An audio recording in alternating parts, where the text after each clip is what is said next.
Hello everyone.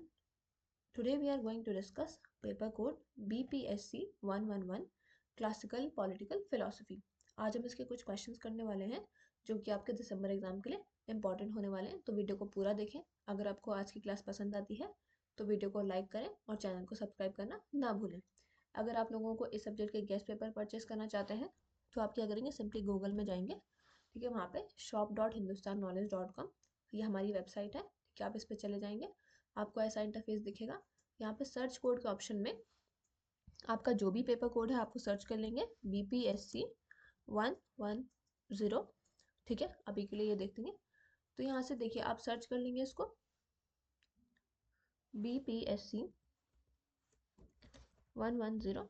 ठीक है, जैसे ही आप सर्च करेंगे आपको हिंदी इंग्लिश दोनों में ही क्या है, इसके गेस्ट पेपर अवेलेबल हो जाएंगे। ठीक है, आप इस पर क्लिक करके ठीक है इसको क्या कर सकते हैं, परचेज कर सकते हैं। यहाँ से बाय नाउ के ऑप्शन पे क्लिक करके आप इसको परचेज कर सकते हैं। अगर आपको हमारे ठीक है वेबसाइट से परचेज करने में कोई भी प्रॉब्लम आती है तो आप क्या करेंगे, आप सिंपली हमें व्हाट्सएप पे मैसेज कर देंगे।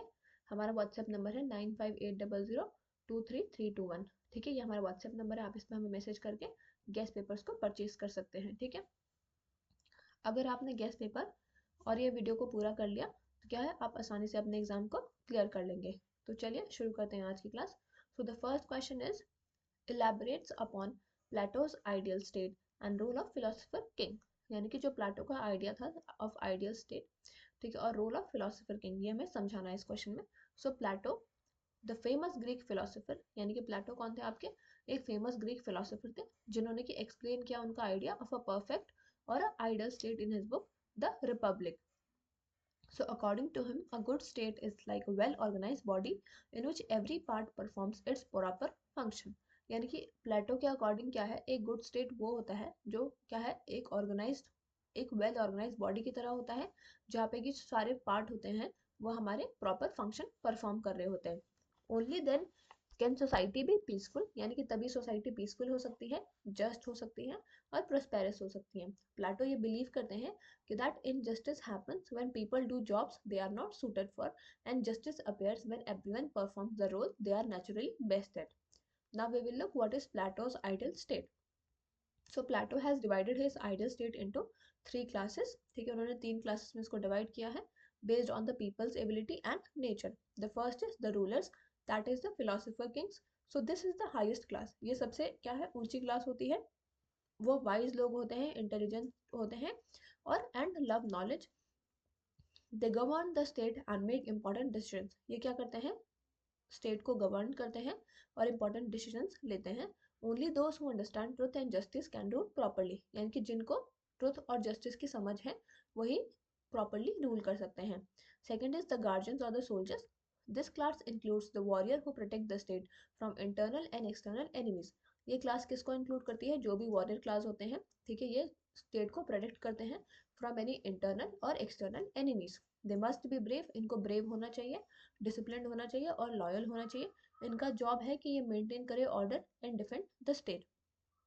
थर्ड इज द प्रोड्यूसर और द वर्कर्स।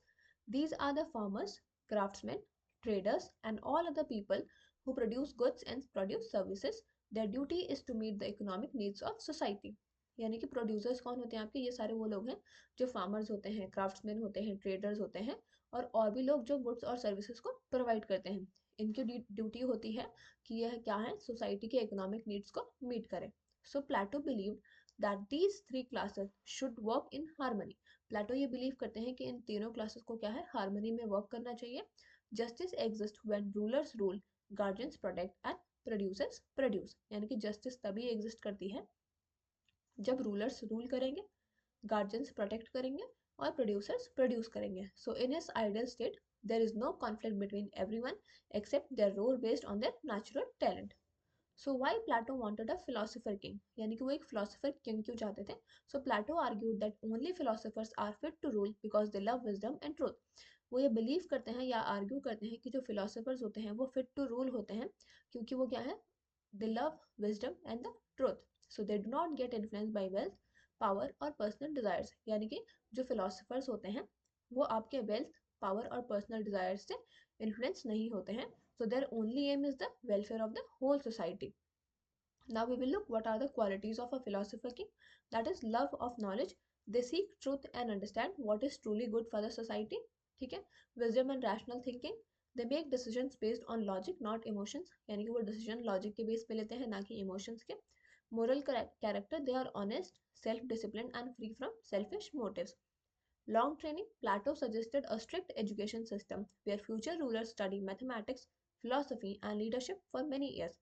प्लेटो ने क्या सजेस्ट किया? एक स्ट्रिक्ट एजुकेशन सिस्टम को सजेस्ट किया जहाँ पे कि जो भी फ्यूचर रूलर्स होंगे वो मैथमेटिक्स, फिलोसफी और लीडरशिप को स्टडी करेंगे for many years. Now we will look what is the role of the philosopher king.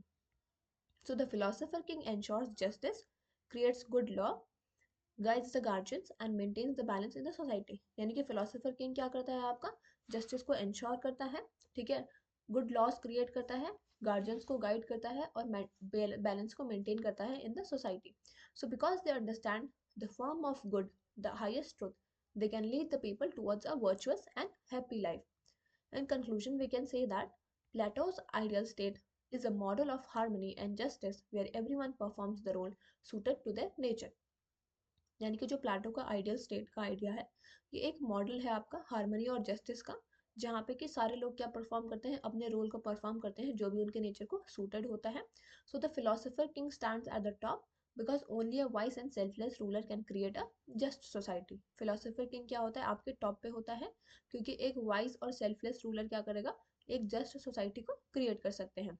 Although difficult to achieve in reality, Plato's ideas remain a powerful vision of good governance. तो यहाँ पे आपका पहला question complete हो गया. अब next question की ओर चलेंगे. अगर आपने अभी तक चैनल को सब्सक्राइब नहीं किया तो चैनल को सब्सक्राइब कर लें, साथ ही में हमारे टेलीग्राम ग्रुप में भी ज्वाइन कर लीजिएगा जिसका कि लिंक आपको डिस्क्रिप्शन बॉक्स में दिया गया. So the next question is describes locks social contract theory. यानी कि जो जॉन लॉक की सोशल कॉन्ट्रैक्ट थ्योरी है उसके बारे में हमें बताने हैं. So John Locke, an English philosopher of 17th century, is one of the important thinkers in political philosophy. यानी कि जॉन लॉक क्या है? एक इंग्लिश फिलोसोफर है आपकी 17th सेंचुरी के. ये बहुत ही इंपॉर्टेंट थिंकर है पॉलिटिकल फिलोसफी के. His social contract theory explains how governments are formed and why people accept their authority. इनकी जो सोशल कॉन्ट्रैक्ट थ्योरी है वो एक्सप्लेन करती है कि कैसे गवर्नमेंट को फॉर्म किया जाता है और लोग क्यों अथॉरिटी को एक्सेप्ट करते हैं. So Locke believed that humans are naturally free and equal and governments exist only because people agree to create them. Locke ये बिलीव करते हैं कि जो ह्यूमंस हैं वो नेचुरली फ्री और इक्वल होते हैं और गवर्नमेंट्स एग्जिस्ट करते हैं क्योंकि लोग क्या करते हैं? उनको क्रिएट करने के लिए एग्री होते हैं. सो his ideas strongly influence modern democracy. First is state of nature. Locke begins by imagining human life before government existed. So he calls this the state of nature. यानी कि लॉक बिगिन करते हैं by imagining the human life before the government existed. वो इसको क्या बोलते हैं? State of nature बोलते हैं. In this state people are free, equal and independent. Everyone has the right given by the God. These rights are right to life, right to liberty and right to property. यानी कि ये सारे rights क्या हैं? उनके natural rights होते हैं जो कि इनको गॉड के द्वारा प्रोवाइड किए जाते हैं. Right to life, right to liberty and right to property. According to John Locke, people are generally good and reasonable. यानी कि लोग क्या होते हैं? गुड और रीजनेबल होते हैं. They can live peacefully by following the laws of nature which tell them not to harm others. ठीक है, वो क्या करते हैं? वो पीसफुली रहते हैं by the laws of nature, जो कि उनको क्या बोलते हैं कि तुम दूसरों को हार्म नहीं करेंगे. ठीक है. However, problems can still occur because there is no official authority to settle disputes fairly. यानी कि प्रॉब्लम्स तभी भी अकर हो सकते हैं क्योंकि क्या होता है? कोई ऑफिशियल अथॉरिटी नहीं होती है इन डिस्प्यूट्स को फेयरली सेटल करने के लिए. So this can lead to insecurity and conflict. इसकी वजह से इनसिक्योरिटी और कॉन्फ्लिक्ट हो सकता है. Second is need for a social contract. To solve this problems people agree to form a society. इन प्रॉब्लम्स को सॉल्व करने के लिए क्या है? लोग एग्री करते हैं to form a society. This agreement is known as the social contract. इस एग्रीमेंट को क्या बोलते हैं? सोशल कॉन्ट्रैक्ट बोलते हैं. Individuals voluntary give up a small part of their freedom to create a government. Individuals क्या करते हैं? वॉलंटरी अपने कुछ पार्ट ऑफ फ्रीडम को, ठीक है, गिव अप कर देते हैं ताकि वो एक गवर्नमेंट को क्रिएट कर सके. In return the government must protect their natural rights. This exchange is the foundation of political society. So John lock emphasises that the social contract is based on consent. यानी कि जो आपका social contract होता है वो consent पे based होता है. People must agree to be govern. People क्या होंगे? ये एग्री होना चाहिए गवर्न करने के लिए.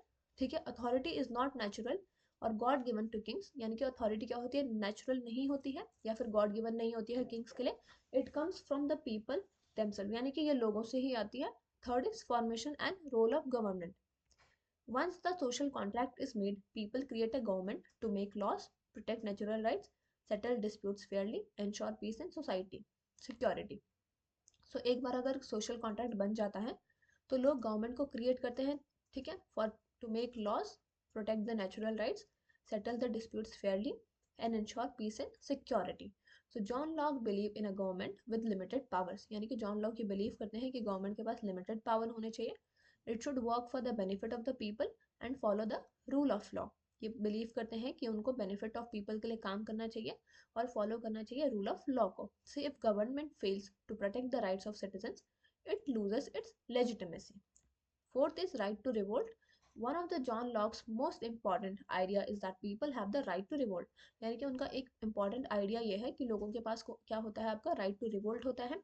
अगर कोई गवर्नमेंट करप्ट होती है या फिर अब्यूज करती है पावर को और it may fails to protect the natural rights, citizen can end the contract and form a new government, यानी कि सिटीजन क्या कर सकते हैं, इस सोशल कॉन्ट्रैक्ट को एंड कर सकते हैं और एक नई गवर्नमेंट को फॉर्म कर सकते हैं। So this idea inspired many revolutions including the American revolution. Now we will look what is the importance of Locke's theory. So Locke's social contract theory laid the foundation for the modern democracy. इनकी थ्योरी ने क्या किया था, modern democracy के लिए foundation बछाया। His idea support government by consent, protection of individual rights, rule of law, accountability of rulers. So in simple words we can say that Locke teaches the government exists to serve the people, not other way around. Now we will move to the next question. Write a comparative essay on Plato and Aristotle's theory of form. ठीक है, प्लेटो और Aristotle की जो theory of form है उस पर हमें एक कंपैरेटिव ऐसे बताना है। So Plato and Aristotle two great Greek philosophers, यानी कि जो प्लेटो और एरिस्टोटल हैं वो दोनों ही क्या हैं, ग्रीक फिलोसोफर्स हैं। They offered powerful ideas about reality, knowledge and the nature of the things. One of their most important debates is about the theory of forms. उनकी जो एक मोस्ट इंपॉर्टेंट डिबेट है वो है आपका theory of forms. While Plato created the idea, Aristotle strongly disagreed with parts of it. यानी कि प्लेटो ने ये आइडिया को क्रिएट किया और एरिस्टोटल क्या करते हैं, स्ट्रांगली डिसएग्री करते हैं with parts of it. So their view shaped western philosophy for centuries. जो इनके व्यूज हैं इन्होंने क्या किया है, वेस्टर्न फिलोसफी को सेंचुरीज के लिए शेप किया है। Plato believed that our world is not the real world. Plato believe करते हैं जो हमारा वर्ल्ड है वो एक रियल वर्ल्ड नहीं है। According to him, everything we see around us is only an imperfect copy of a perfect and unchanging reality called the world of forms. So, a form is the true, pure essence of something. For example all beautiful things share the form of beauty, यानी कि वो बोलते हैं जितने भी beautiful things हैं they share the form of beauty. A perfect circle exist only as a form, not in the physical world, यानी कि एक परफेक्ट सर्कल सिर्फ एक फॉर्म में एग्जिस्ट करता है ना कि इस फिजिकल वर्ल्ड में। So we can think of forms as ideal version of things that never change, while the physical things we see are temporary and flawed. यानी कि जो भी आपके फॉर्म्स होते हैं एज द आइडियल वर्जन उन्हें हम देखते हैं जो कभी चेंज नहीं होते हैं, बट जो फिजिकल थिंग्स हैं वो क्या होते हैं, आपके टेम्पररी होते हैं और फ्लॉड होते हैं। So Plato said that we understand forms through the mind, not through the senses, because senses are mislead us. Senses क्या करते हैं, हमको मिसलीड कर सकते हैं। सो एरिस्टोटल प्लेटो स्टूडेंट्स, यानी कि एरिस्टोटल कौन है, आपके प्लेटो के स्टूडेंट्स हैं। वो एडमायर करते हैं अपने टीचर को बट डिसअग्री करते हैं उनके with the separation of forms from the real world. Aristotle argue करते हैं that forms do not exist in a separate world, यानी कि वो बोलते हैं कि जो फॉर्म्स होते हैं वो किसी सेपरेट वर्ल्ड में एग्जिस्ट नहीं करते हैं। इंस्टेड द फॉर्म्स और essence of a thing exist with in the thing itself, यानी कि ये बोलते हैं जो फॉर्म या फिर एसेंस होता है किसी भी चीज़ का वो उसी के अंदर एग्जिस्ट करता है। For example the circleness of a circle is found in the actual circle we draw, not in the different world. So Aristotle believed that to understand something we must study it directly in nature. So Aristotle क्या believe करते हैं कि किसी चीज़ को समझने के लिए हमें उसको डायरेक्टली इन नेचर में स्टडी करना चाहिए। वो फोकस करते हैं on observation and experience, unlike Plato who trusted reasons over the senses. So another major difference lies in how they viewed the change, यानी कि और दूसरा जो मेजर चेंज है, मेजर डिफरेंस है वो ये है कि वो कैसे चेंज को देखते हैं। Plato thought the physical world is also changing, is always changing, so it cannot be trusted. Plato ये believe करते हैं कि जो physical world है वो हमेशा change करता रहता है तो उसको कभी trust नहीं किया जा सकता है। But Aristotle believed a change in natural and natural and should be studied. ठीक है, he introduced the idea of potential and actuality. Everything has the potential to become something else. यानी कि एरिस्टोटल क्या करते हैं, इंट्रोड्यूस करते हैं idea of potential and actuality. वो बिलीव करते हैं कि सबके पास पोटेंशियल होता है to become something else, like a seed becoming a tree. जैसे कि सीड के पास पोटेंशियल होता है to become a tree. So this idea explains change without needing a separate world of forms. So in simple terms, Plato's theory is otherworldly. Plato की theory क्या है, otherworldly है. वो क्या करता है, ट्रू रियलिटी को सेपरेट करता है from the physical world, while Aristotle theory is this worldly, keeping the reality within the things we experience daily. So in conclusion, we can say that Plato's believed in perfect, unchanging forms that exist beyond our world. ठीक है, while Aristotle believed form exist within things themselves. यानी कि प्लेटो बोलते हैं कि ये जो हमारा नेचर है अनचेंजिंग फॉर्म में है और ये एग्जिस्ट करता है बियॉन्ड द वर्ल्ड. एरिस्टोटल ये बिलीव करते हैं जो फॉर्म्स होते हैं वो एग्जिस्ट करते हैं within the things themselves. So Plato trusted the reason, Aristotle trusted the observation. So that differences created two major paths in philosophy. One that looks beyond the physical world, यानी कि एक जो physical world के beyond देखता है, और another that studies the world as it is. So both views continues to influence modern thinking and remain important in understanding the nature of reality. यानी कि दोनों ही क्या है, इंपॉर्टेंट है नेचर ऑफ रियलिटी को अंडरस्टैंड करने के लिए. Now we will move to the next question. Discuss Plato's theory of education. Plato की क्या थ्योरी थी एजुकेशन पे, वो हम देखेंगे. So Plato the famous Greek philosopher, ठीक है, ये कंसिडर करते हैं एजुकेशन को the most important tool for creating an ideal society. यानी कि अगर हमें एक आइडल सोसाइटी को क्रिएट करना है तो उसके लिए एक इंपॉर्टेंट टूल क्या होगा, आपका एजुकेशन होगा. So according to him the purpose of education is not only to give knowledge but to develop character, morality and wisdom. उनके अकॉर्डिंग क्या है, जो एजुकेशन का पर्पस है वो सिर्फ नॉलेज देना नहीं है बट डेवलप करना है आपके अंदर character, morality and wisdom. In his book the Republic, Plato explained how a good educational system can produce responsible citizens and just ruler. Aim of education. So Plato believed that the aim of education is to help every person achieve truth, goodness and justice. Plato ये believe करते हैं कि जो just M of education है वो आपका क्या है कि सारे पर्सन्स क्या करें, ट्रुथ को अचीव करें, गुडनेस को अचीव करें और जस्टिस को अचीव करें. Education should shape the mind and the soul. Education को क्या करना चाहिए, हमारे माइंड और सोल दोनों को शेप करना चाहिए. He thought that when people gain true knowledge, ठीक है, they become wise and can make fair decisions for the society. वो ये बिलीव करते हैं कि जब लोगों को ट्रू नॉलेज गेन होगा तो वो क्या करेंगे, वो वाइज बनेंगे और they can take fair decisions for the society. Thus education is a life long process. तो एजुकेशन क्या होता है, आपका लाइफ लॉन्ग प्रोसेस होता है जो कि एक पर्सन को लीड करता है from ignorance to knowledge. Education and the ideal state. Plato imagined a perfect society where people are divided into 3 groups. Plato ने क्या इमेजिन किया है सोसाइटी को एज अ परफेक्ट सोसाइटी जहाँ पे कि लोग 3 ग्रुप्स में डिवाइडेड हैं. Rulers that is philosopher king, soldiers that are guardians, workers that is producer. So he said that education should decide which child is suitable for which group. तो उन्होंने क्या बोला है कि एजुकेशन को डिसाइड करना चाहिए कि कौन सा चाइल्ड किस ग्रुप के लिए सूटेबल है. So only the most intelligent and moral individual should become rulers. यानी कि जो बहुत इंटेलिजेंट है और बहुत मोरल इंडिविजुअल्स हैं उनको रूलर बनना चाहिए because they must guide society with wisdom. So soldiers should be brave and disciplined. Soldiers को क्या होना चाहिए, ब्रेव होना चाहिए और डिसिप्लिन्ड होना चाहिए. while workers should be skilled in different professions. Now we will look what is stages of education in this. So Plato described different stages of education based on the age. उन्होंने age के हिसाब से अलग अलग stages बताई हैं education के. First is early childhood, that is from 0 to 6 years. At this age children should get good physical care, love and moral stories.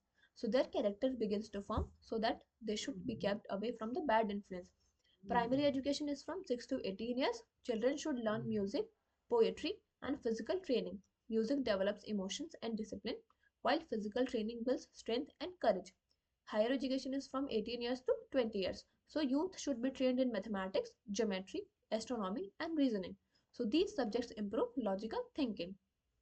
Advanced education, that is from 20 to 35 years. So selected students who show the highest ability to receive training in philosophy. So they learn about justice, truth and nature of the reality. And now the final stage, that is from the 35 years onwards. Only a few extraordinary individuals complete all the stages. यानी कि कुछ ही extraordinary individuals होते हैं जो कि सारे stages को complete कर पाते हैं. So they become philosopher kings capable of ruling the state wisely. Method of education. Plato supported learning by discussion, questioning and dialogue, यानी कि प्लेटो सपोर्ट करते थे कि लर्निंग कैसे होनी चाहिए, डिस्कशन के द्वारा, क्वेश्चनिंग और डायलॉग के द्वारा, that a method known as the Socratic method. So he believe that knowledge already exist in the soul, वो बिलीव करते हैं कि जो नॉलेज है वो ऑलरेडी हमारे सोल में एग्जिस्ट करती है, and education helps in remembering it. So in conclusion we can say that Plato's theory of education focuses on developing a person's body, mind and soul, यानी कि जो आपकी प्लेटो की थ्योरी है एजुकेशन की, ये फोकस करती है on developing a person's body, mind and the soul. He believed that a well-educated persons become moral, disciplined and capable of contributing to a just society. वो बिलीव करते हैं कि जो अगर कोई वेल एजुकेटेड पर्सन होगा तो वो क्या होंगे, वो मोरल बनेंगे, डिसिप्लिन एंड कैपेबल होंगे of contributing to a just society. So his ideas continues to influence the modern education even today. तो यहाँ पे आपके जितने इंपॉर्टेंट क्वेश्चंस थे वो कंप्लीट हो गए हैं. वीडियो को ज़्यादा से ज़्यादा शेयर करें और चैनल को सब्सक्राइब करना ना भूलें. Thank you.